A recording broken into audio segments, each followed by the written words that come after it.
कृष्ण प्रेम प्रदायते कृष्णाय कृष्ण चैतन्य नामिने गौरत्विषे नमः। नमस्ते तु हलग्राम नमस्ते मुसलायुध नमस्ते रेवतीकांत नमस्ते भक्तवत्सल नमस्ते बलिनां श्रेष्ठ नमस्ते धरणीधर प्रलंबारे नमस्ते तो त्राहि मां कृष्ण पूर्वज। भुजे सव्य वेणुं शिरसि शिखिपिच्छं कटितटे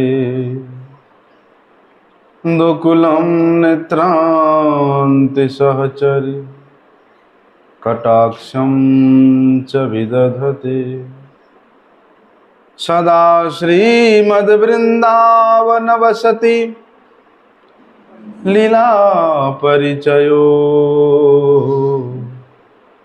जगन्नाथ स्वामी नयन पथगामी भवतु मे। हे कृष्ण करुणा सिंधु दीनबंधो जगतपते गोपेश गोपिका कांत राधा कांत नमस्तुते। तप्त कांचन गौरांगी राधे वृंदावनेश्वरी वृषभानुसुते देवी प्रणमामि हरिप्रिये। वंदे नंदव्रजस्त्रीणां पादरेणुमवीक्ष्णसः यासां हरिर्कथोद्गीतं पुनाति भुवनत्रयम्। नारायणं नमस्कृत्यं नरं चैव नरोत्तमं देवीं सरस्वती व्यासं ततो जयमुदीरये। भक्त्या विहीनमपराधलक्ष्ये क्षिप्ताश्च कामादितरङ्गमध्ये कृपामयि त्वां शरणं प्रपन्नं वृन्दे नमस्ते चरणारविन्दम्। पतितपावन परम करुणामय परम आराध्यतम श्री गुरुपाद पद्म नित्य लीला प्रविष्ट विष्णुपाद परमहंस शिला भक्ति वल्लभ तीर्थ गोस्वामी गुरु महाराज जी के श्री अभय चरण कमल में साष्टांग दंडवत प्रणाम करते हुए उनकी हेतु की कृपा प्रार्थना। परम आराध्यतम शिक्षा गुरुपाद पद्म नित्य लीला प्रविष्ट विष्णुपाद परमहंस शिला भक्ति विज्ञान भारती गोस्वामी महाराज के श्रीपाद पद्म साष्टांग दंडवत प्रणाम कर कि हेतु की कृपा प्रार्थना।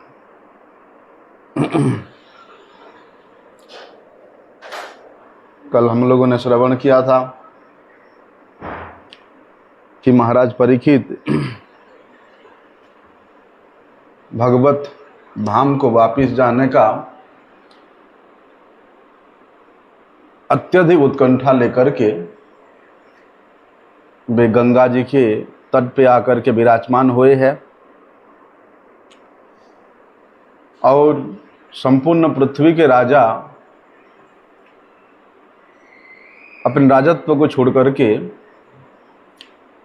वे विरक्त वेश लेकर के विरक्त भाव में अपने साम्राज्य से, अपने राजप्रसाद से वे बाहर निकल चुके हैं। जैसे ही परीक्षित महाराज का ये संवाद संपूर्ण ब्रह्मांड में पहुंच गया तो क्या होता है, जितने भी बड़े बड़े ऋषि मुनिगण थे, जितने बड़े बड़े तपस्वीगण थे, वे सभी अपने शिष्यों के संग परीक्षित महाराज का दर्शन करने के लिए आ रहे हैं। बहाना बनाया तीर्थ यात्रा करने जाना है, लेकिन तीर्थ यात्रा करने जाना तो एक बहाना मात्र था। उन्होंने ऐसा एक के भक्त जो भगवान के धाम में जाना सुनिश्चित हुआ है,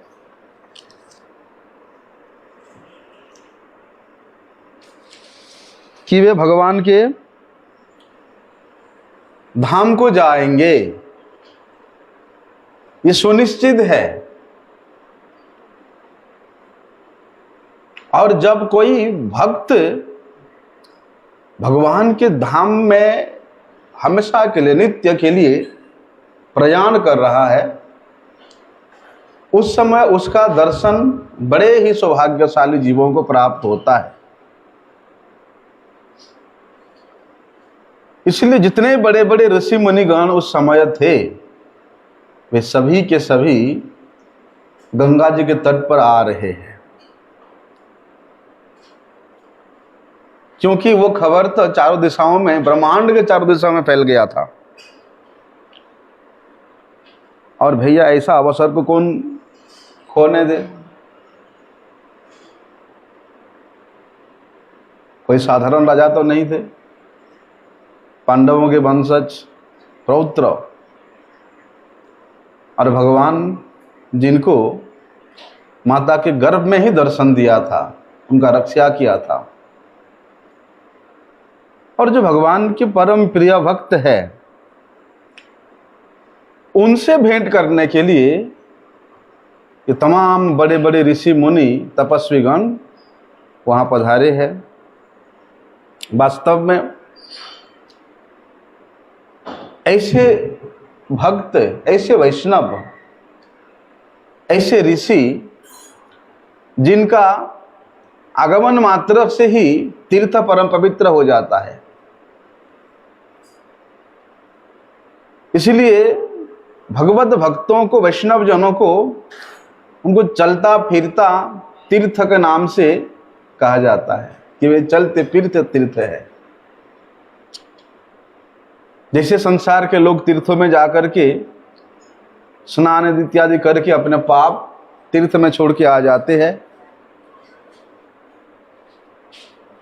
और तीर्थ की जो वास्तविक स्थिति है कि संसार के भोग पिपासु लोग उसको नष्ट कर देते हैं, लेकिन ऐसे संत, ऐसे वैष्णव उन तीर्थों में जाकर के उन तीर्थों को पुनः परम पवित्र कर देते हैं। इसलिए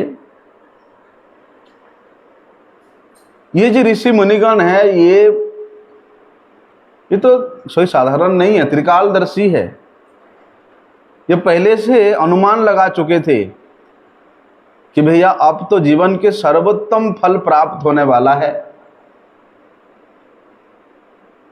क्योंकि सुखदेव गोस्वामी भी वहां पधारेंगे और उनके मुख से श्रीमद् भागवत की कथा का मधुपान करने का सौभाग्य प्राप्त होगा। वे ऋषिगण इसको पूर्व अनुमान के क्रम से पहले ही जान चुके थे। और विशेष रूप से जहां पर भगवत कथा प्राप्त हो रहा है, देवता लोग आए। कहां आए? गोकर्ण के पास। महाराज गोकर्ण भागवत की कथा अपने भाई धुंधकारी के निमित्त कर रहे थे। और देवता लोग तो जानते हैं भगवत कथा का क्या महिमा है, इसलिए वे विनिमय करने आए। गोकर्ण महाराज को कहते हैं देवतागण कि देखिए हम अपने साथ में अमृत का कलश लेकर के आए हैं, आप इसको ले लीजिए और उसके बदले में हमें भगवती कथा पान कराइए।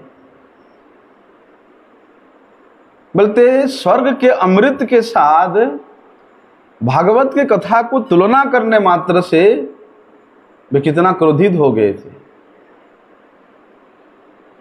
भागवत के साथ तुलना करने वाला, भागवत कथा के साथ, भागवत नाम के साथ तुलना करने वाला इस अनंत विश्व ब्रह्मांड में ऐसा कोई वस्तु नहीं है जो उनके साथ आप विनिमय कर सकते हो, तुलना कर सकते हो। और जो लोग आजकल पैसे देकर के भागवत को खरीदते हैं कि भैया हम इतना लाख रुपया देंगे, आप हमें भागवत कथा सुना दीजिए, इसलिए मूल्य दे करके, मूल्य निर्धारण करके जो कथाएं आजकल हो रहा है, वास्तव में वो भागवत कथा नहीं है। भले ही उसमें बड़े मधुर कंठ से भागवत करने वाले जो लोग हैं गाते हैं, कथा सुनाते हैं, कहानियां बोलते हैं, लेकिन वो वास्तव भागवत कथा नहीं है। भागवत के जो अपार अनंत महिमा है उसको तो ये लोग संकुचित कर रहे हैं। भागवत के महिमा को, भागवत के प्रचार को बाहरी दृष्टि से देखने में लगता है ये लोग कर रहे हैं, लेकिन वही लोग ही भागवत के महिमा को संकुचित कर रहे हैं भागवत सप्ताह के नाम से। तो जो भी है वे ऋषि मुनिगण पहले ही जान चुके थे कि भैया अब वे भागवत रसामृत का पान करने का सौभाग्य प्राप्त होगा, इसलिए उस लाभ को उठाने के लिए जितने बड़े बड़े ऋषि मुनिगण थे वे सभी के सभी पधारे। और वहां सूत गोस्वामी जी ने उन ऋषि मुनियों का परिचय भी देते हैं कि अत्रि वशिष्ठोच्यवनः शरद्वान अरिष्टनेमि भृगुअंगिराश्च पराशरोगादिसुतो अथ राम उतथ्य इंद्र प्रमदिद्मवाहो मेधातिथिर्देवलो आष्टिसेण भारद्वजो गौतमः पिप्पलादः मैत्रेय और्व कवशः कुंभयोनि द्वैपायनो भगवान नारदश्च। देखो इतने बड़े बड़े ऋषि मुनि आए, अत्रि ऋषि, च्यवन, शरद्वान, अरिष्टनेमि, भृगु, वशिष्ठ, पराशर, विश्वामित्र, अंगिरा, परशुराम, इद्मबाहु, उतथ्य, इंद्रप्रमद, देवल, भरद्वाज, मैत्रेय ऋषि, बड़े बड़े ऋषि, द्वैपायन, बड़े बड़े ऋषि वहां पर पधारे। बोलते यदि कोई व्यक्ति प्रातः काल उठते ही इन महान महान ऋषियों के नाम स्मरण करके उनको प्रणाम करे तो उसी से ही इनका कृपा प्राप्त हो जाता है। सुबह उठते ही अब एक श्लोक बोलो, ये सब ऋषियों का स्मरण हो जाएगा, उसी से जीव का परम कल्याण हो जाएगा। अभी च्यवन ऋषि, ये कौन थे? च्यवन ऋषि थे, ये भृगु मुनि के पुत्र थे। ऐसा इनके विषय में कहा जाता है कि ये जन्म होने से, समय होने से पहले ही जन्म हो गए थे। विशेष रूप से देखा जाता है कि मां के गर्भ में शिशु 9 मास रहता है, लेकिन ये 6 मास में ही इनका जन्म हो गया था और वे 6 मास में ही पूर्ण मस्तिष्क, पूर्ण विकसित मस्तिष्क के साथ जन्म हुआ था। तो ये च्यवन ऋषि, इनके और भी 5 भाई थे। अपने पुत्र के 6 पुत्र में से, अपने पिता के 6 पुत्रों में से ये एक पुत्र थे। और भृगु ऋषि के बारे में तो आप लोग जानते हैं, जब ब्रह्मा जी वरुण देवता के लिए यज्ञ कर रहे थे, तब ये महर्षि भृगु उस यज्ञ से उत्पन्न हुए थे, यज्ञ कुंड से। महर्षि थे, विवाहित थे, पत्नी था उनका पुलोमा। जिस प्रकार हम सुनते हैं ना कि दुर्वासा ऋषि वे अंतरिक्ष में विचरण कर सकते हैं, ऐसे ही ये भृगु ऋषि भी ये अंतरिक्ष में स्वेच्छा से विचरण कर सकते हैं। श्रेष्ठ ब्राह्मण थे और इनके बारे में ऐसा सुना जाता है कि इन सब ऋषियों में वार्तालाप होता है कि भैया कौन देवता सबसे श्रेष्ठ है। कोई बोलते हैं शिव जी, कोई बोलता है ब्रह्मा जी, कोई बोलता है विष्णु जी, कोई और कुछ। और इसका परीक्षा लेने के लिए सभी ब्राह्मणों ने ये भृगु ऋषि को भेजा। कहाँ? वैकुंठ में भेजा। वैकुंठ में गए, भगवान अपने सिंहासन पर विराजमान है। ब्राह्मण, श्रेष्ठ ब्राह्मण आया, देख करके भगवान सिंहासन से नीचे आकर के उनका सत्कार करते हैं। लेकिन कुछ पूछने से पहले ही भृगु ऋषि जाकर के उनके वक्षस्थल पे पदाघात कर लात मारते हैं। भगवान के वक्षस्थल पे भगवान बड़े प्रसन्न हो जाते। आहा, ब्राह्मण का, श्रेष्ठ ब्राह्मण का चरणों का स्पर्श मेरे हृदय को प्राप्त हुआ, बड़े प्रसन्न हुए। जो भी है, बड़ी लंबा कहानी है। ये वो भृगु ऋषि है। जब कुरुक्षेत्र में युद्ध हो रहा था, होने वाला ही था, तब ये उस युद्ध को रोकने के लिए प्रयास किया था। लेकिन भगवत इच्छा से जो हो रहा है वो तो होना ही है।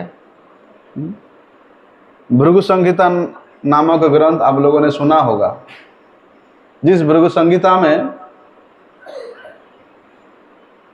भारद्वाज मुनि ने उन्होंने खगोल शास्त्र की शिक्षा दिया था और उस खगोल शास्त्र के शिक्षा को इन्होंने भृगु संहिता नाम से लिपिबद्ध कर लिया था। भृगु मुनि ने किस प्रकार से पंचतत्वों का उत्पन्न होता है, वायु, अग्नि, जल, पृथ्वी, आकाश, ये पंचतत्व कैसे उत्पन्न हुआ, ये उन्होंने विशेष रूप से वर्णन किया। जैसे वायु हमारे उदर में, पेट में जाकर के किस प्रकार कार्य करती है, उसके बारे में विस्तार से उन्होंने वर्णन किया है। इसलिए भृगु मुनि को एक महान नृतत्व शास्त्री के रूप में, नृतत्वविद के रूप में भी सब लोग जानते हैं। पराशर ऋषि, पराशर ऋषि कौन थे? ये तो भैया मुनि, महामुनि वशिष्ठ के पुत्र थे और श्री कृष्ण द्वैपायन वेदव्यास के पिता थे। किसके पुत्र थे ये? बोलते महर्षि शक्ति के पुत्र थे। वशिष्ठ मुनि के ज्येष्ठ पुत्र का नाम हुआ शक्ति, उनके पुत्र थे ये पराशर मुनि। और बोलते हैं जब पराशर मुनि अपनी माता के गर्भ में थे, तब उनका माता का वयस केवल 12 वर्ष था और उस 12 वर्ष वाली माता के गर्भ में ये स्थित रह करके वहीं पर ही संपूर्ण वेद का शिक्षा प्राप्त कर लिया था पराशर ऋषि ने। इनके पिता का वध एक राक्षस के द्वारा हुआ था, कलमशपात नामक असुर के द्वारा इनके पिता का वध हुआ था। इसलिए इन्होंने संपूर्ण असुर वंश को नष्ट करने के लिए असुर धन से यज्ञ करना प्रारंभ किया, लेकिन महर्षि पुलस्त्य ने इनको रोका। जिस प्रकार महाराज जन्मेजय संपूर्ण सर्व जाति को नष्ट करने के लिए, ध्वंस करने के लिए उन्होंने यज्ञ किया था, सर्पावती महायज्ञ। इसी प्रकार ये पराशर ऋषि भी अपने पिता के हत्यारा इस सभी असुर जातियों के समूल नाश करने के लिए इन्होंने यज्ञ किया था, लेकिन उसको रोक दिया गया। और आप लोग तो जानते हैं माता सत्यवती के विषय में। सत्यवती के प्रति आकर्षित होकर के उन सत्यवती से उन्होंने एक पुत्र को जन्म दिया था, जो कि स्वयं भगवान के सत्यावेश अवतार वेदव्यास जी प्रकट हुए। वही सत्यवती बाद में महाराज शांतनु के यहाँ रानी बन के गई, शांतनु महाराज के पत्नी बनी थी। और पराशर ऋषि ने सत्यवती का नाम पहले मत्स्यगंधा था, मछली के जैसा बदबू आता था उनके शरीर से, लेकिन पराशर ऋषि ने उनको ऐसा आशीर्वाद दिया कि 1 मील दूर में सत्यवती अगर कहीं जा रही है तो 1 मील दूर तक उसके उनके शरीर का सुगंध आता था, बड़ी सुंदर सुगंध।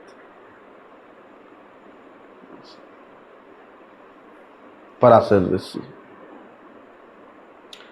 बोलते हैं, पराशर ऋषि जनक महाराज के गुरु थे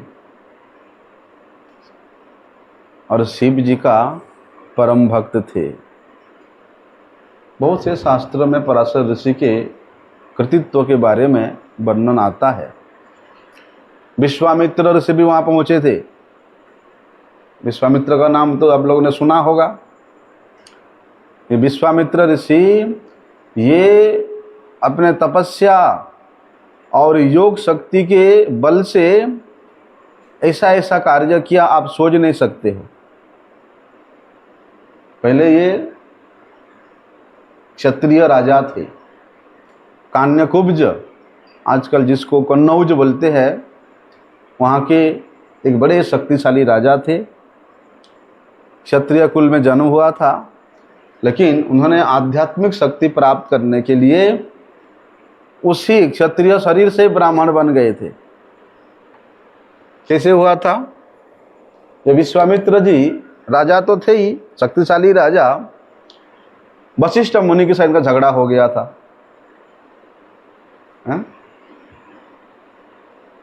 क्या हुआ था? विश्वामित्र अपने सेना सामंत लेकर के वशिष्ठ मुनि के यहाँ पहुंचे थे और वशिष्ठ मुनि अपने पास जो गाय थी नंदिनी, उस गाय के दूध से ये तमाम सैन्यों का सेवा किया था।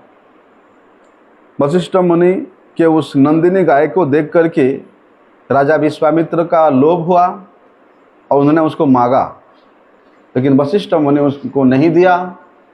फलस्वरूप उन्होंने उस गाय को चुरा लिया। नंदिनी गाय को विश्वामित्र राजा ने चुरा लिया। फिर तो भैया हैं ना, ले गया, चोरी करके ले गया। बाद में विश्वामित्र के 100 पुत्र थे, ना वशिष्ठ ऋषि के 100 पुत्र थे। उन पुत्रों को हत्या करने के लिए बहुत प्रयास किया था। एक पुत्र बचा था शक्ति, बाकी सबको हत्या कर लिया था विश्वामित्र ने। बड़ा लंबा चौड़ा युद्ध चला था महाराज। लेकिन वशिष्ठ ऋषि के तपस्या के प्रभाव से विश्वामित्र उस युद्ध में बिल्कुल हार गए। बोलते मैं इतना शक्तिशाली राजा हूँ, इतना शक्तिशाली सेना है और एक ऋषि से मैं हार गया, क्योंकि नंदिनी गाय ऐसी थी, वो केवल दूध देने वाले गाय नहीं थी। बोलते नंदिनी गाय से लाखों सैन्य प्रकट हुए थे। जब विश्वामित्र के पुत्रों का हत्या हो गया, तब नंदिनी गाय ने अपनी स्तन से लाखों सैन्य प्रकट किया और उन सेनाओं के साथ युद्ध हुआ था, विश्वामित्र के सेनाओं का। तब विश्वामित्र हार गए थे।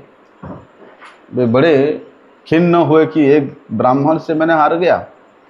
तब उन्होंने अपने राजपाट को छोड़ करके ब्राह्मण बनने के लिए कौशिक नदी के तट पर कठिन तपस्या किया था। हाँ, और उस तपस्या से उन्होंने क्षत्रिय शरीर से ही ब्राह्मणत्व को प्राप्त किया था। वे विश्वामित्र भी वहाँ पर पहुँचे हुए थे। अंगिरा ऋषि पहुँचे थे। किसके लिए? परीक्षित महाराज दर्शन करने के लिए। ये ब्रह्मा जी के मानस पुत्र है अंगिरा ऋषि, और देवताओं के जो पुरोहित है बृहस्पति, बृहस्पति के पिता है अंगिरा ऋषि।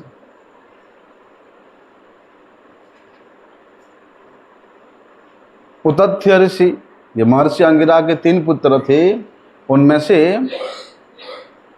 उतथ्य ऋषि हुए और महाराज मानधाता के गुरु हुए थे उतथ्य ऋषि, और इन्होंने चंद्रमा के पुत्री के साथ विवाह किया था, भद्रा के साथ। लेकिन भैया पहले से ही ये पत्नियों को चुराने का काम होता था। वरुण देवता आया और ये उतथ्य ऋषि की जो पत्नी है और चंद्रमा की जो पुत्री भद्रा है उसको चुरा के ले गया। अब उतथ्य ऋषि कहते, अच्छा वरुण, तुम तो समुद्र में रहते हो, पानी में रहते हो, इसलिए उन्हें सारा संजय सारी पानी को पी गया। अब रहे कहाँ रहना। ऐसे ऐसे ऋषि वहां पहुंचे थे भैया। देवल ऋषि, ये देवल ऋषि उन महान विशेषज्ञों में से एक थे, जैसे महर्षि वेदव्यास हुए, नारद मुनि हुए, उनसे कोई शक्ति में कम नहीं थे देवल। भगवान श्री कृष्ण ने भी इन देवल ऋषि के बारे में भगवत गीता में वर्णन करते हैं। आशी तो देवल धन में, ये वही देवल ऋषि है।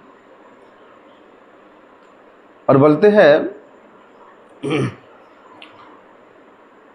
ये देवल ऋषि इनके जो पुत्री हुई थी, इस प्रकार क्षत्रिय लोग अपने पुत्री की विवाह के लिए स्वयंवर करते हैं, इन्होंने उसी पर अपने पुत्री के विवाह के स्वयंवर का आयोजन किया था। और जितने भी ऋषि कुमार हुए उन सभी ऋषि कुमारों को आमंत्रण दिया गया था। गौतम ऋषि, मैत्रेय ऋषि, मैत्रेय ऋषि जानते हैं कि मैत्रेय ऋषि विदुर जी के गुरु थे और बड़े महान धर्म के आचार्य हुए।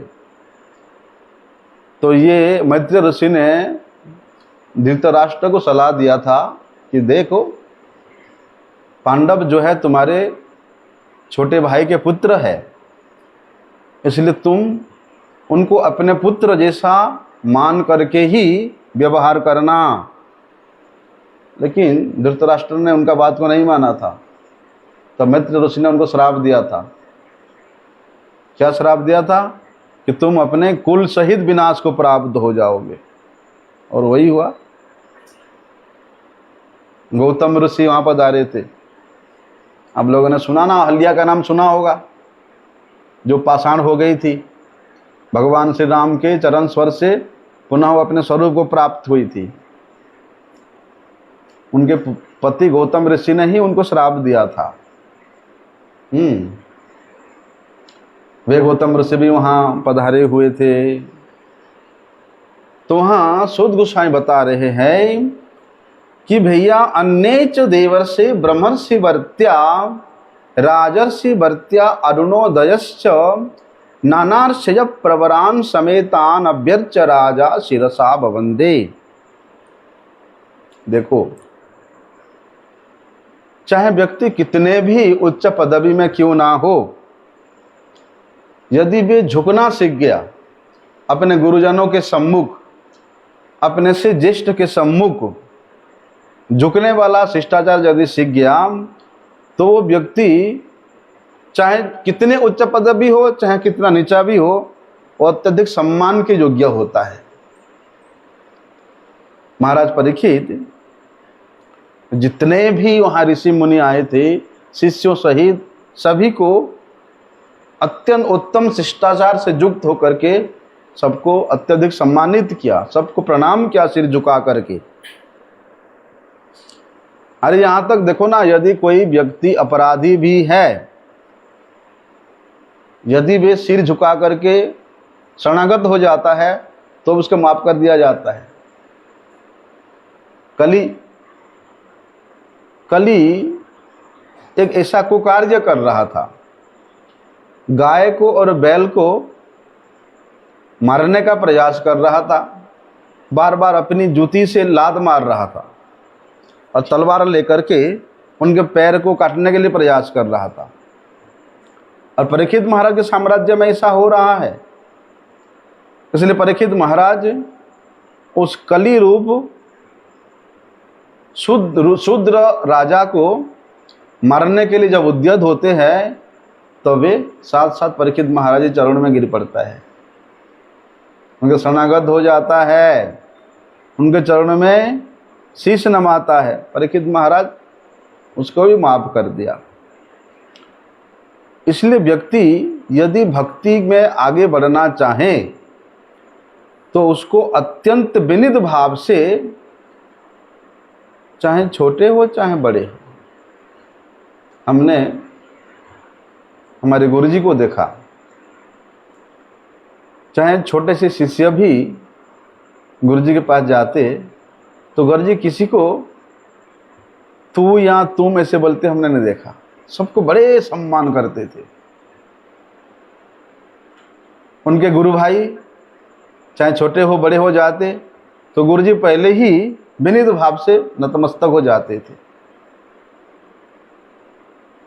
ये वैष्णव का सबसे श्रेष्ठ गुण है। और परीक्षित महाराज की जहां तक बात है कि परीक्षित महाराज इतना बड़ा अपराधी नहीं था,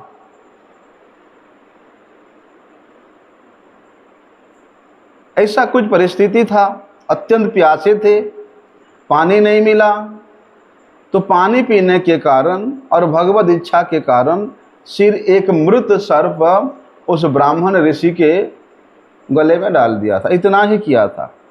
लेकिन फिर परीक्षित महाराज अपने उस कृत्य के लिए कितना पश्चाताप कर रहे हैं और उस अपराध से क्षम्य होने के लिए वे इन ऋषि जनों को प्रणाम कर रहे हैं, इन महापुरुषों को विशेष भाव से स्वागत कर रहे हैं ताकि ये उस अपराध को क्षमा कर दें। इसलिए वास्तव में यदि जीवन के अंतिम अवस्था ही क्यों ना हो, हम लोग यदि विनित भाव से, अति संवेदनशील भाव से रहना सीख जाएं तो वास्तव में उसी से ही हमारा कल्याण होगा। और व्यक्ति बुढ़ापे में मृत्यु के शैया पर पड़ा हुआ है, फिर भी उसका अकड़ नहीं जा रहा है, मुझे ये नहीं दिया, मुझे वो नहीं खिलाया, मुझे ऐसा नहीं किया, मुझे वैसा नहीं किया। अरे मृत्यु के शैया में पड़े हुए हो, फिर भी तुम्हारा डिमांड है, ये चाहिए वो चाहिए।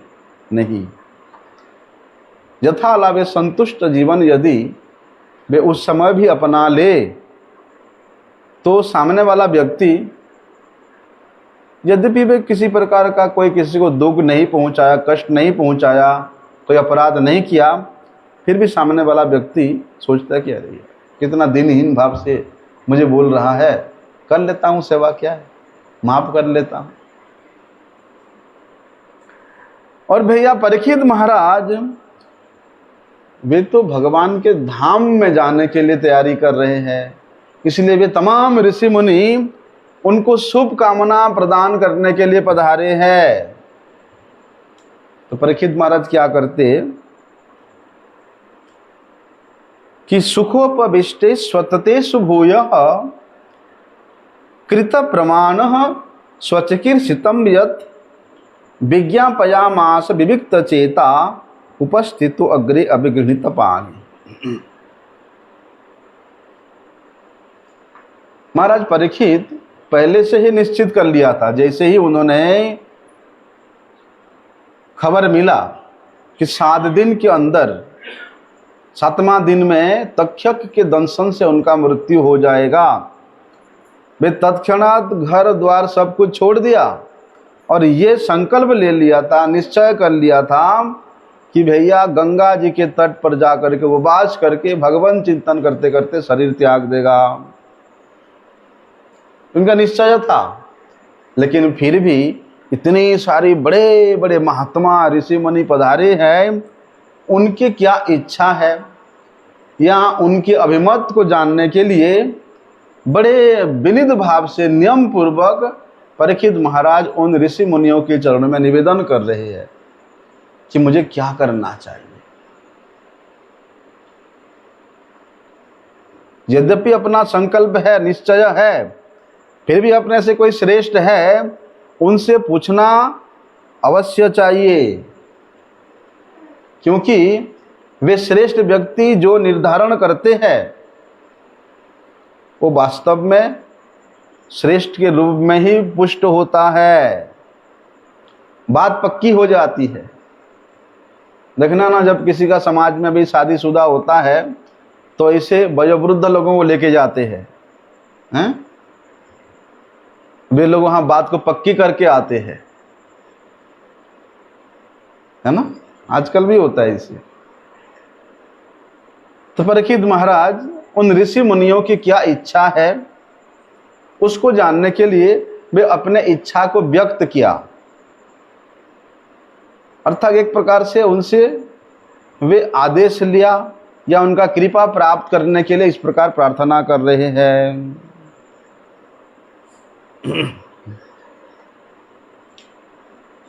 लेकिन जो क्या बोलते हैं उसको, तानाशाह होते ना, वो किसी को नहीं पूछते, अपने इच्छा से करते जो करते, है ना, तानाशाही बोलते ना उनको, अपने इच्छा से करते जो करते, किसी को नहीं पूछते हैं। लेकिन भैया पहले समाज में ऐसा था कि राजा अपने राज्य को किस प्रकार भली भांति शासन करेगा, उसके लिए वे एक श्रेष्ठ ब्राह्मण को, एक श्रेष्ठ ऋषि मुनि को राजपुरोहित के रूप में, कुल पुरोहित के रूप में नियुक्ति करते थे। और वे श्रेष्ठ मुनि जिस प्रकार निर्धारण करते थे उसके अनुसार वे राज्य शासन होता था। और यही वैदिक साहित्य का, वैदिक समाज का नियम है कि अपने से जो श्रेष्ठ ऋषि मुनि गण है उनसे, उनके निर्णय के अनुसार ही यदि राज्य का शासन किया जाए तो उस राज्य में कभी अराजकता हो ही नहीं सकता। लेकिन पृथ्वी में जितना भी देश है, कोई भी ऐसे श्रेष्ठ आध्यात्मिक शक्ति से संपन्न एक ब्राह्मण का, एक श्रेष्ठ ऋषि मुनि का, एक श्रेष्ठ वैष्णव का निर्देश को पालन करने के लिए कोई भी नहीं चाहता। इसलिए पहले ऐसा व्यवस्था होता था, और आज भी वही व्यवस्था होने लग जाए तो कोई युद्ध नहीं होगा, देश में कोई अशांति नहीं होगा, कोई अराजकता नहीं होगा।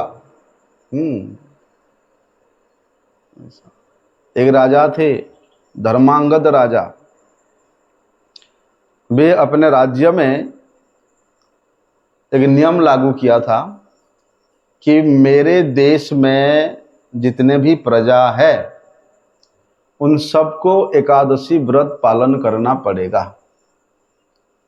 यदि मेरे आदेश का कोई उल्लंघन करे या तो उसको देश से निर्वासित कर दिया जाएगा या मृत्युदंड दिया जाएगा। देखो, यदि आज भी उस प्रकार का व्यवस्था हो सके कि भैया भारतवर्ष में जितना भी रहने वाले नागरिक है, सभी के सभी नागरिक प्रत्येक दिन 16 माला हरि नाम जप करेंगे, जो नहीं करेगा उसको पाकिस्तान भेज दो, बांग्लादेश भेज दो, जो करेगा वो रहे। यदि मोदी सरकार ऐसा कोई वैष्णव को अपने पुरोहित, राज पुरोहित के रूप में नियुक्त करे और उनके अनुसार चले तो करना पड़ेगा, कानून बनाना पड़ेगा कि भैया सबको 16 माला हरिनाम जप करना ही है, जो नहीं करे उसको भारत से बाहर भेज दो, जहां जाना जाए। पहले ऐसा व्यवस्था था। और ये जो महान आचार्य लोग होते थे, ये लोग सलाहकार के रूप में, आजकल कौन सलाहकार है हमारे देश का? अजीत डोभाल, ऐसे वही है ना। सलाहकार के रूप में यदि कोई भगवान का भक्त हो, वैष्णव हो, फिर तो भैया उस साम्राज्य में खुशहाल ही खुशहाल है, कभी कोई अशांति हो ही नहीं सकता। तो महाराज परीक्षित वहाँ कहते हैं, अहो वयम धन्यतमम नृपाणाम महत्तम अनुग्रहणीय शीला राज्ञाम कुलम ब्राह्मण पाद शौचात दुरात विसृष्टम बतगर्य कर्म। देखो महाराज परीक्षित क्या सोच रहे हैं कि आज तो मेरा भाग्य खुल गया कि मैं अपने आप को कैसे सराहना करूं, कोई शब्द नहीं है मेरे पास। इतना धन्य हो गया मैं कि आप जैसे महान महान पुरुषों ने, ऋषि मुनियों ने मुझे कृपा करने की सराहना करने लगते हैं। अरे जिन वैष्णवों के सम्मुख, जिन ऋषि मुनियों के सम्मुख ये जो राजा का विषय है, राजा का राजपाट है, वो अत्यंत तुच्छ होता है, विष्टा के मापी तुच्छ होता है। और आप लोग ऐसे राजा के लिए मिलने, राजा को कृपा करने के लिए पधारे हैं। देखो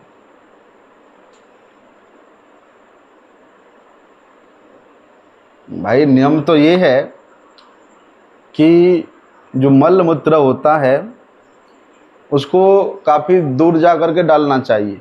आजकल तो लोग घर के सबसे अच्छा जगह में लेट्रिन बनाते हैं, बिल्कुल बेडरूम में बगल में।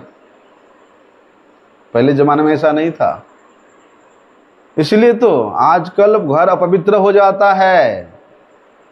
जिस घर में रह रहे हो उस घर में मल मूत्र त्याग कर रहे हो, और ऐसा मल मूत्र त्याग करने वाला घर में आप कितना भी भजन साधन करो, ठाकुर सेवा करो, विशेष कुछ लाभ मिलेगा नहीं।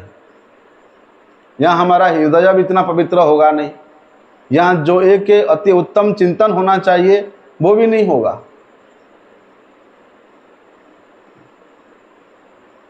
इसलिए घर से जिस पर मल मूत्र दूर फेंका जाना वाला वस्तु है, उसको हम लोग घर के नीचे जमा करके रखते हैं। वहां साधना करोगे, भजन करोगे तो कैसे आपको अनुभव होगा। सब भैया क्या बोलते, उसको रिहायशी बनना चाहते हैं। श्रीमन महाप्रभु जी ने बोला कि सन्यासी को राजा का दर्शन, या राजा को दर्शन नहीं देना चाहिए। महाप्रभु ने बोला कि हम सन्यासी है और राजा प्रताप रुद्र हमारा दर्शन करना चाहता है। महाप्रभु बिल्कुल बारण किया नहीं। बोलते राज सन्यासी के लिए राज दर्शन करना, उसके सन्यास धर्म का हानि हो जाता है। क्यों?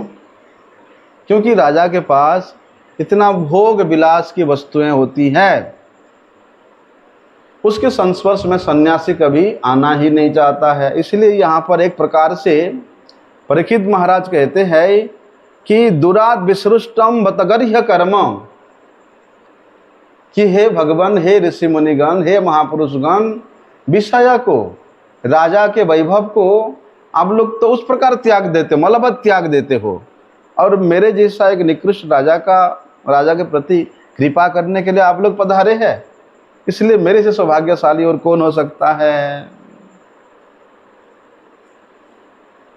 ऐसा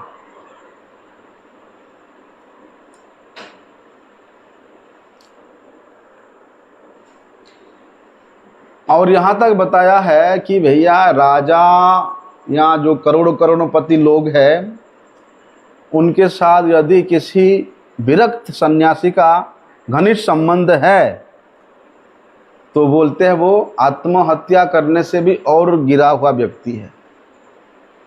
इसलिए सन्यासी को, विरक्त संत को बड़े बड़े सेठ लोगों से कोई लेना देना नहीं रखना चाहिए ना।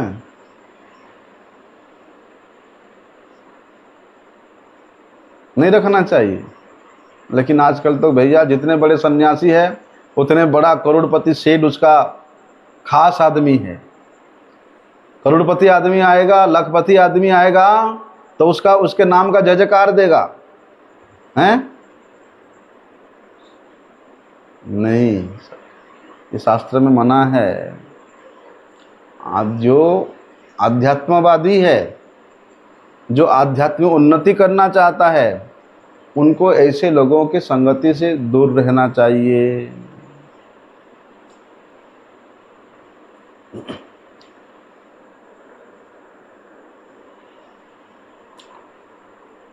इसलिए परीक्षित महाराज अपने भाग्य की बड़ी सराहना कर रहे हैं और कह रहे हैं, तस्यैव में अघस्य परावरेशो व्याक्तस्य चित्तस्य गृहेषु भिक्षुणं निर्वेद मूलो द्विजशापरूपो यत्र प्रसक्तो भजमासु धत्ते।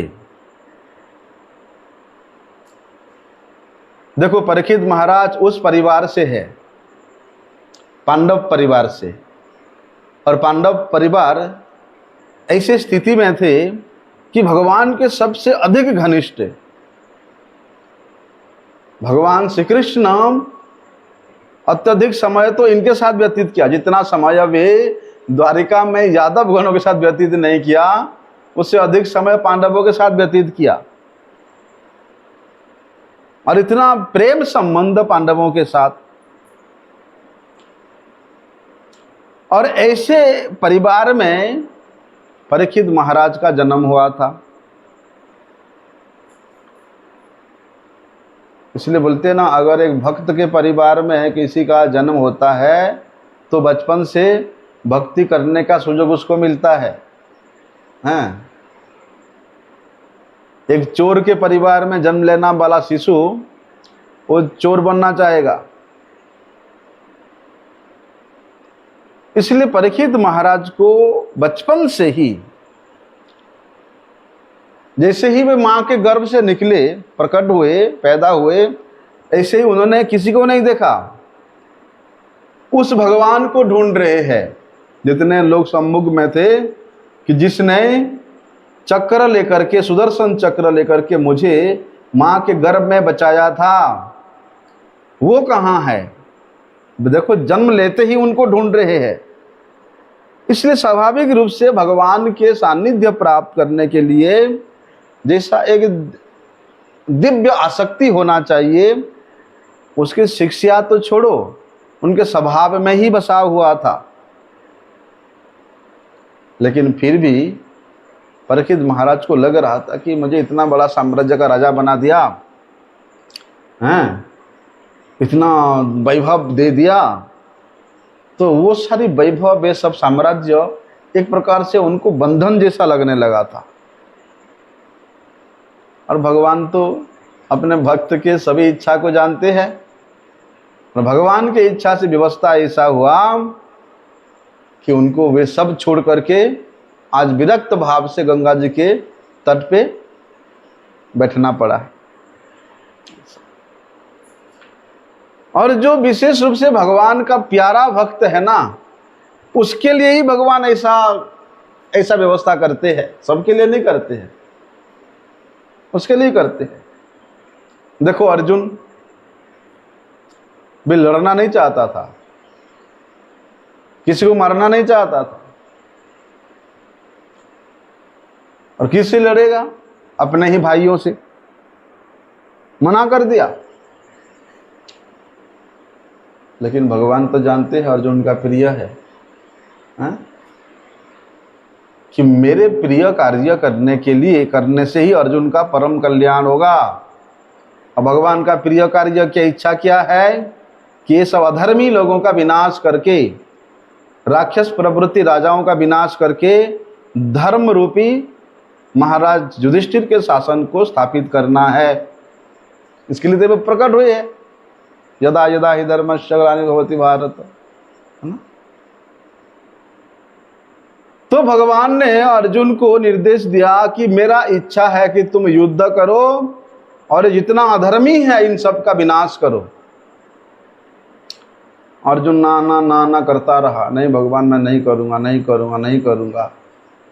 लेकिन अर्जुन को उस क्रिया में लगाने के लिए भगवान 700 श्लोक सुना दिया। 18 अध्याय सुना दिया, तब जाकर के अर्जुन भगवत प्रिय कार्य करने के लिए तैयार हुए। इतना समझाया भगवान, करना पड़ेगा तुमको, क्योंकि वे उनका प्रिय थे। और जहां तक बात है, भगवान तो हमेशा अपने भक्तों के साथ ही नहीं रहते हैं। ना हम तिष्ठामि वैकुंठे योगी नाम हृदय न च, ना तो मैं वैकुंठ में रहता हूँ ना योगियों के हृदय में रहता हूँ, मैं तो भैया हमेशा अपने भक्तों के हृदय में रहता हूँ। इसलिए वे राजा महाराज परीक्षित वे ऐसे स्थिति को प्राप्त कर चुके थे कि वे प्रत्येक ऋषि मुनियों के हृदय में भगवान का दर्शन किया, भगवान का अनुभव किया, और उन ऋषि मुनियों की उपस्थिति को साक्षात परमेश्वर भगवान की उपस्थिति अनुभव करके वे बड़े प्रसन्न होते हैं। भगवान किस रूप में आकर के दर्शन देते हैं। आज हम नंदगांव से आ रहे थे, मैं और महाराज जी, रास्ते में देखा एक स्वामी स्त्री, पर वो गिरिराज का परिक्रमा करते रहते हैं, स्वामी स्त्री है, वृद्ध शरीर है, एकदम सूखे सूखे शरीर है, और इतने जटा उनके फैला हुआ है, फटे हुए वस्त्र पहने हुए हैं। तो महाराज जी ने बताया कि देखो भगवान भोलेनाथ और शिव, भोलेनाथ और पार्वती मैया ऐसी रूप धारण करके भी लोगों को दर्शन देके कृपा करते हैं।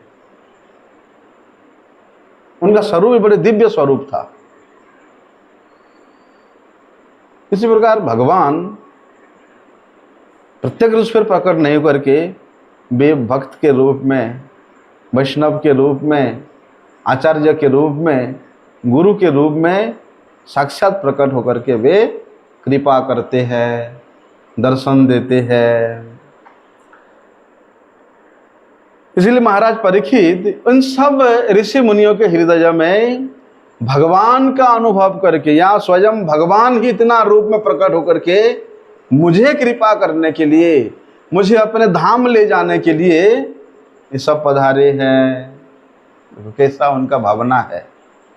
अर्थम मोपयातम प्रतियंतु विप्राम गंगा च देवी धृतचित्तमिषे द्विजपसृष्ट कुहकस्तक्षकुवा दशत्वलम गायत विष्णुगाथः। वास्तव में जो व्यक्ति भगवान के पाद पद्म में पूर्ण रूप से शरणागत हो जाता है, उसको किसी चीज की डर नहीं रहता है। साक्षात मृत्यु भी आकर के सामने खड़ा हो जाए, साक्षात काल भी तलवार लेकर के सामने खड़ा हो जाए, तो वहां तनिक भी भयभीत नहीं होता, क्योंकि वे भक्त उस अभय अमृत सदृश भगवत पाद पद्म के छाया के नीचे है। इसलिए महाराज परीक्षित उन ऋषियों को प्रार्थना कर रहे कि हे ब्राह्मणों, आप मुझे पूर्ण रूप से अपने शरणागत के रूप में स्वीकार करो।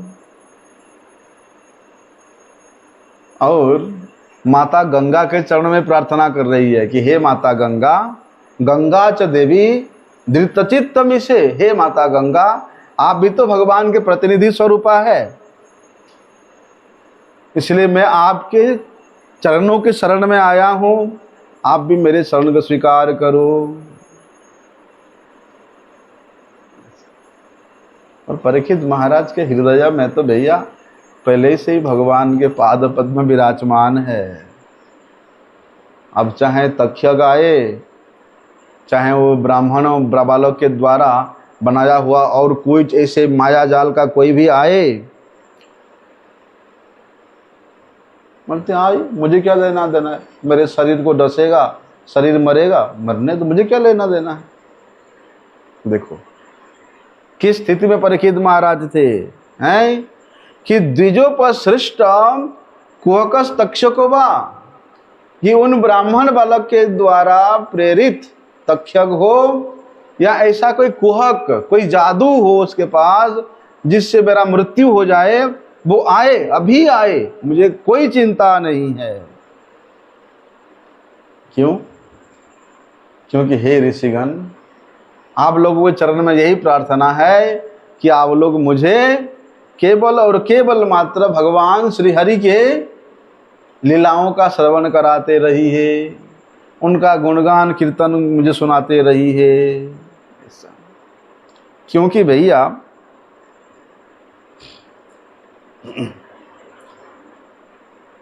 वहां पर जितने भी ऋषि मुनि आए थे वे सबका पूरा गारंटी था कि परीक्षित महाराज निश्चित रूप से 7वां दिन के अंतर बाद वे भगवान के धाम को जाएंगे। कोई उसमें डाउट नहीं था, पूरा गारंटी था। इसलिए मृत्यु के फिर भय कैसा रहेगा? मृत्यु के भय से तो वो हमेशा मुक्त ही थे। फिर कहते हैं कि पुनश्च यद भयाद भगवती अनंते रति प्रसंगस्य तदाश्रयेषु महत्स्य यम याम उपयाम सृष्टिम मैत्रस्तु सर्वत्र नमो द्विजेभ्यः। परीक्षित महाराज बता रहे हैं कि देखो, एक भगवान का भक्त वो चाहे कहीं भी रहे, स्वर्ग में रहे, नरक में रहे, कहीं भी रहे, सुख में रहे, दुख में रहे, उसको फर्क नहीं पड़ता। लेकिन जहाँ भी रहे वहाँ पर उसको भगवान के भक्तों की संगति मिल जाए, हैं? इसलिए भक्त प्रार्थना करता है कि नाथ योनि सहस्रेषु जेषु जेषु व्रजामि हम तेषु तेषु अचला भक्ति अच्युतस्तु सदा त्वयि। हे नाथ, मेरे कर्म से हो या आपके इच्छा से हो, आप मुझे जहां भी जन्म दे स्वीकार है, जिस किसी जोनी में जन्म दे स्वीकार है। कुत्ते बनाओ, बिल्ली बनाओ, कीड़े बनाओ, मुझे कोई परेशानी नहीं है। लेकिन भगवान एक प्रार्थना है कि आप मुझे जहां भी जन्म दे, जिस भी जोनी में दे, वहां आपके निजजन, आपके प्रिय भक्त जनों का संगति मुझे प्राप्त होता रहे। इसलिए परीक्षित महाराज यहाँ उन तमाम ऋषि मुनियों से प्रार्थना कर रहे हैं कि रति प्रसंगस्य तद आश्रयेषु, कि हे ऋषि मुनिगण, हे ब्राह्मणगण, आप लोगों के चरण में प्रार्थना यही है कि यदि फिर मुझे इस संसार में जन्म लेना पड़े तो आप लोग कृपा करें, आपके जैसे महान महान ऋषि मुनियों के चरणों की धूलि में अपने आप को अवगाहन करने का सौभाग्य प्राप्त हुए। भगवान अनंत, भगवान श्री कृष्ण के प्रति मेरी परिपूर्ण आसक्ति बनी रहे और उनके परम प्रिय भक्त जनों की संगति मुझे प्राप्त रहे, उन भक्तों के साथ मेरा मैत्री भाव बनी रहे। देखो कैसी इच्छा है। वास्तव में भगवान के भक्तों का कोई शत्रु नहीं होता, भले ही दुनिया उनको शत्रु माने, हैं? किसी से कोई लेना नहीं देना नहीं भैया, ठीक है। वैष्णव लोग जा रहे हैं, मैं अपनी बात बोल रहा हूं। एक बार हम खीरचोरा गोपीनाथ जा रहे थे, भुवनेश्वर स्टेशन से जैसे ही उतरे, एक व्यक्ति, अच्छा खासा व्यक्ति है, हम 4-5 लोग थे,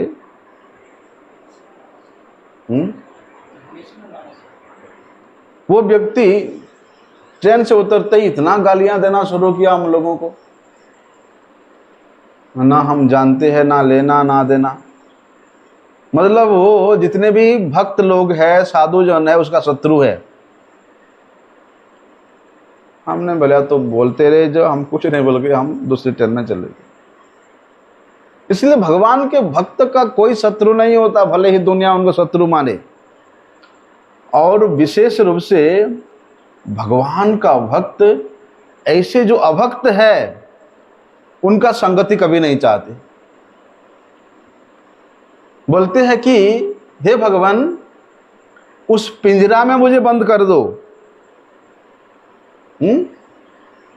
उस पिंजरा में रहना मैं स्वीकार करूंगा अकेले, लेकिन आपके विरोधी जन, आपके अभक्त जो लोग हैं उनका संगति मुझे ना मिले।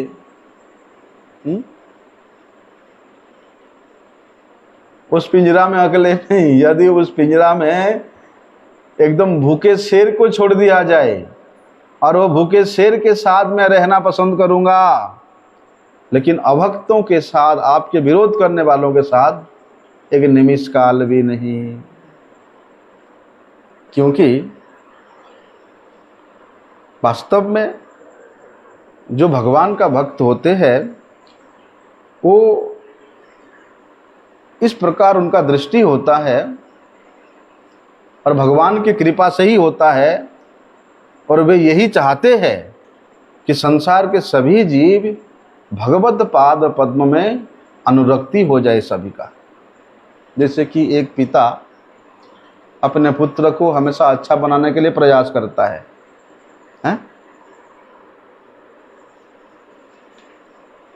कोई पिता नहीं चाहेगा कि मेरा बेटा जो है गलत रास्ते में चला जाए, गलत आचरण करे। उसी प्रकार भगवान भी चाहते हैं कि जीव भटक ना जाए। भटकना क्या है कि भगवत धाम वापिस जाने का रास्ते से जो भटक जाता है उसको भटका हुआ बोलते हैं। इसलिए भगवान परीक्षित महाराज जैसे श्रेष्ठ वैष्णव के द्वारा इस जगत को शिक्षा देते हैं। हरिदास ठाकुर, छोटा हरिदास, ये श्रीमान महाप्रभु जी के अत्यंत प्रिय थे, अत्यंत प्रिय। छोटा हरिदास जब गाते थे महाप्रभु एकदम प्रेम में विह्वल हो जाते थे। लेकिन इस जगत के लोगों को शिक्षा देने के लिए वो अपने सबसे प्रिय छोटा हरिदास को निमित्त बनाया, त्याग दिया, और महाप्रभु जी से त्यक्त समझ करके छोटा हरिदास यहाँ प्रयाग में आकर के गंगा जी में अपना शरीर तक छोड़ दिया। लेकिन फिर भी महाप्रभु निष्ठुर बने रहे कि जगत का कल्याण कैसे होगा। इसी प्रकार परीक्षित महाराज भगवान का अत्यंत प्रिय। वे देखते हैं मैं निमित्त किसको बनाऊं। परीक्षित महाराज अभी उस समय एक छत्र सम्राट है और प्रिय भक्त है, और स्वभाव इतना सरल स्वभाव, सभी के चहेते, सभी के प्यारे हैं, सभी चाहते परीक्षित महाराज को। लेकिन भगवान ने उन परीक्षित महाराज को निमित्त बनाया कि भैया जाओ, कली का जो काम है तुम ही प्रारंभ करो, ब्राह्मण का अपमान कर दो। ब्राह्मण के गले में उस मृत सर्प डाल दो। सूत्रपात हुआ, उस मृत सर्प डालने से एक शास्त्र विहित कार्य, एक अकार्य हुआ जो नहीं होना चाहिए था, और ऐसे एक अकार्य के पीछे में सबसे श्रेष्ठ वस्तु का प्रादुर्भाव हुआ, श्रीमद् भागवत का। और जिस श्रीमद् भागवत के माध्यम से भगवान इस संसार के तमाम जीवों को अपने निज धाम लाना चाहते हैं। इसलिए जो व्यक्ति निष्कपट रूप से अत्यंत श्रद्धायुक्त होकर के कोई रसिक संत के मुख से ये भगवती कथा, श्रीमद् भागवत में भक्त और भगवान के विशेष चरित्र का वर्णन है, उसको जो श्रवण करेगा बोलते वो सीधे मेरे धाम को वापिस आए। लेकिन इधर सुन करके इधर निकाल देने से नहीं चलेगा। जो सुनते हैं दूसरे दिन सुनने तक वही विषय को, वही गाथा को, वही कीर्ति को मनन करना पड़ेगा। बोलते राजा है परीक्षित, राजा के चरित्र को क्या श्रवण करना है? बोलते परीक्षित महाराज के चरित्र को श्रवण करने से भगवान जितना प्रसन्न होंगे, हो सकता है खुद के चरित्र श्रवण नहीं हो सकता। इसलिए सबसे पहले सुखदेव गोस्वामी जी ने भगवान के उस परम प्रिय भक्त परीक्षित महाराज के जन्म से पहले का वृत्तांत श्रीमद् भागवत में प्रारंभ किया। जन्म होने से पहले वो माता के गर्भ में किस प्रकार भगवत कृपा का अनुभव किया था, उसके बाद तो जन्म के वृत्तांत होता है?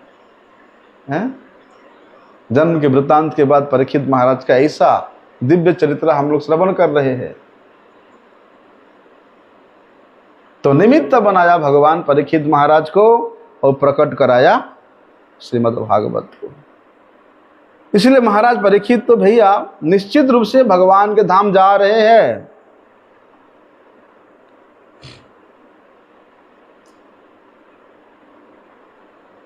इसमें कोई संदेह नहीं है।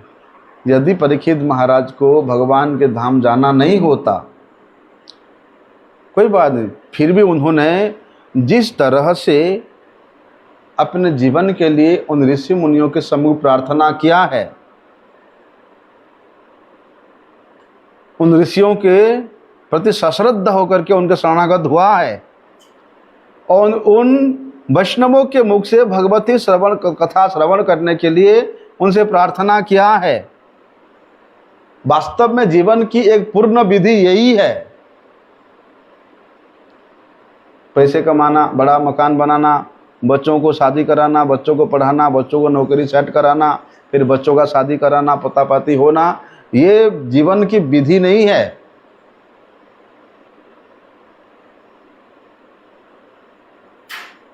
समय के पश्चात ऐसा एक श्रेष्ठ रसिक भगवत भक्त के शरण में जाओ और उनसे शरणागत होकर के उनसे अपने कल्याण के लिए जिज्ञासा करो। और वे जिस प्रकार के विधि हम लोगों को जीने का बताते हैं, उस विधि में जीवन यापन करते हुए रहना ही वास्तविक जीवन की विधि, पूर्ण विधि होती है।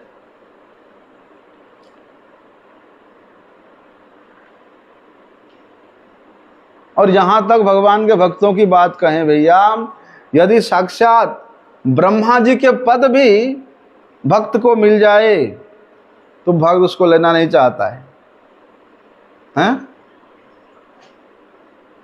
भक्त को तो वही छोटे से छोटा जीव भी पसंद है, उसके साथ रहना पसंद करेगा जो भगवान का भक्त है, हैं? इसलिए भक्तियों ठाकुर जी कहते हैं ना, बहिर्मुख ब्रह्म जन्मे नाही आस। हालांकि ये तो बोलने की बात है, ब्रह्मा जी तो भगवान का भक्त है। ब्रह्मा जी को केंद्रित करके भगवान कितने लीलाएं की है। फिर बहिर्मुख ब्रह्म को यहाँ बोलने का मतलब क्या है कि ब्रह्मा जो है चतुर्दश ब्रह्मांड में ब्रह्मा का पद सबसे श्रेष्ठ पद है, ठीक है। तो इतना श्रेष्ठ पद अभी में होते हुए भी यदि वे भगवान का भक्ति नहीं कर रहा है तो वो श्रेष्ठ पद भी हमें नहीं चाहिए, ठीक है। लेकिन वही तुच्छ जीव का संग हमें चाहिए जो भगवान का भक्त है।